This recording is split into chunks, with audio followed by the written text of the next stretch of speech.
I took the Python programming class. My name is Omohapu Yoshielema. I took the graphics design class. I didn't have any coding knowledge before NextGen. Just basically the theory part, but I didn't have any practical knowledge of graphics design.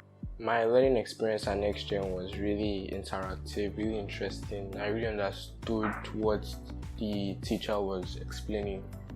It was very interesting.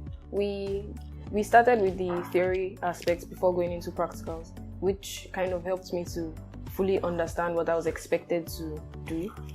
I didn't really have any challenges, but then I think my biggest one was just the internet, because sometimes the internet would disconnect and it would connect again.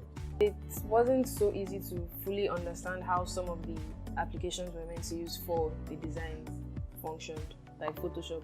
So we had to go into YouTube videos.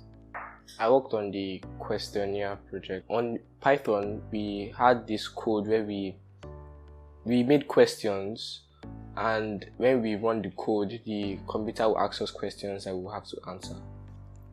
Okay, for our projects, we were expected to find a business owned by a friend or a family member, and we were supposed to assist them in making a logo, 3 flyers, a t-shirt design, a mug design. I would continue coding in the future. I most likely would, because it was very interesting.